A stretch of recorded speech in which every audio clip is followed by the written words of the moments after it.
Hey everyone, it's Chris Loud. Today I'm working on an intuitive, expressive abstract painting with bold marks and vibrant layers. And I'm using a warm-up prompt to give me some guidelines and to start me off. So here's the prompt. You have 20 minutes to paint, choose 3 colors plus black and white, and use at least one mark-making tool of any color or colors, like a pen, pastels, or charcoals, etc. And the goal is to create an expressive abstract painting that represents how your week went, emotionally, visually, or in terms of overall energy. I'll let you guess how my week went based on how I painted and the final result. So feel free to leave me a comment on what you thought. If you're looking for more abstract painting prompts like this one, I'll leave a link in the description for the 50 abstract warm-up painting prompts download. It's a great resource for loosening up and sparking new ideas, especially when you don't know where to start or you want to shake up your routine a little bit. So you can see that I'm starting out with some random marks and scribbles with a Sharpie gel pen. These scribbles and lines bring in a sense of energy and movement. And some get covered up by the end, and some will survive. I'll also be bringing in some Caran d'Ache water-soluble wax pastels or crayons to make some more marks in just a little bit. At the end of the video, I'll show you some close-ups so you get a better look at how some of these initial marks show up in the final piece.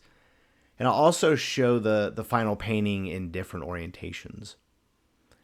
So this exercise is really all about using color, marks, and movement to show emotion or energy rather than trying to paint something realistic.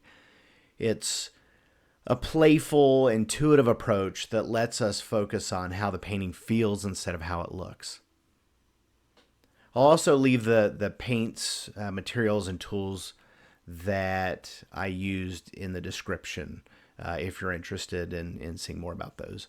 So the paint colors I chose were yellow ochre, magenta, light blue permanent, Mars black, and titanium white. And I started off by putting a mix of titanium white and yellow ochre down, and now I'm working a little bit of that magenta and titanium white together. And just, again, putting marks down and kind of feeling my way through this. So I'm painting on un-gessoed Canson watercolor paper that's 140 pound or 300 GSM. And I have it taped off to about 8 by 8 inches. I get a lot of questions about if I gesso my paper at a time. Typically, if it's in my sketchbook, I don't gesso it. Usually, if it's a loose page like this, and I'm taping it down onto a board, I might gesso it ahead of time. I just didn't do that on this one. I kind of bounce around with that. It's kind of more of a time thing than anything. If I had a chance to gesso some canvases and paper that week, and this week I didn't really have a chance to do that. So I'm not planning out the composition ahead of time. Like I said, this is all about responding to how I felt this week.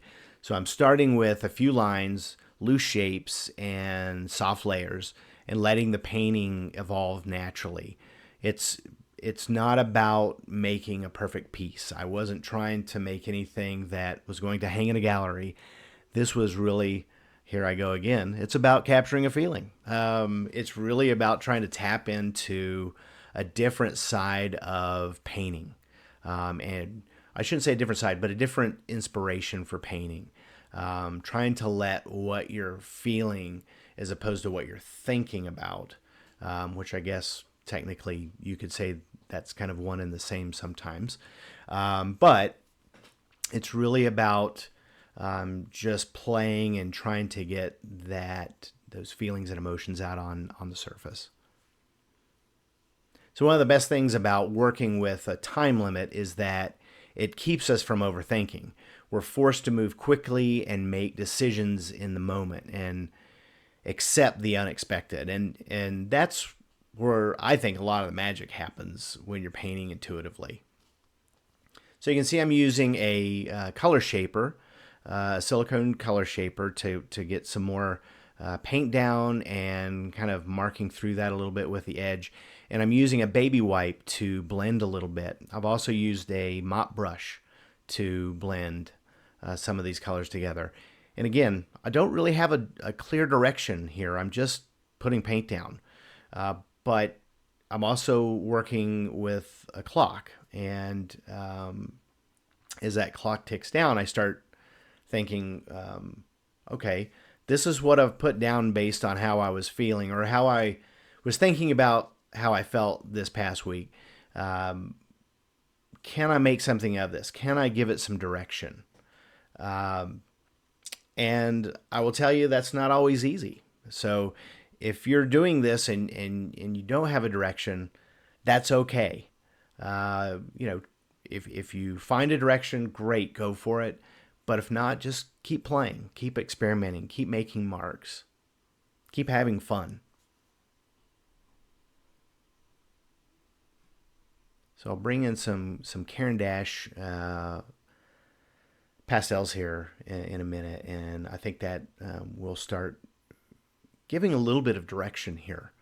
But at this point, I really was just having fun and kind of putting the paint down, and I was kind of thinking about how my week was.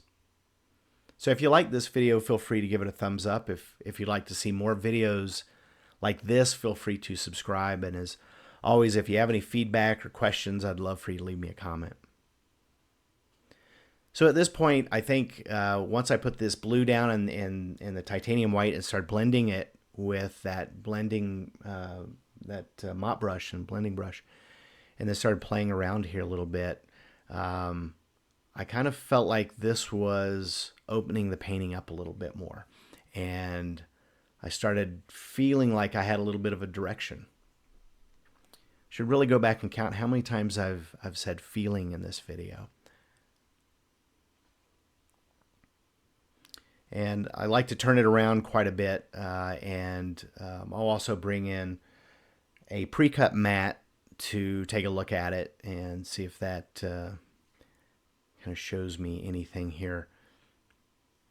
And I'm also at the very end, I'm going to bring in a smaller pre-cut mat of 5x7 and start looking at different sections of the painting to see if there were any sections that I felt didn't really work.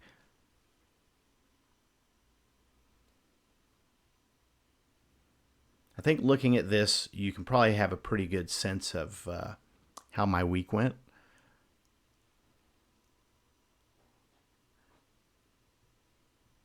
At least I can tell you, I'm looking at it thinking it's a pretty good representation of my week.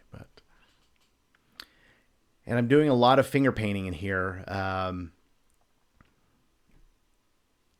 because I wanted to blend not only some of the paints together, but also the water-soluble wax pastels.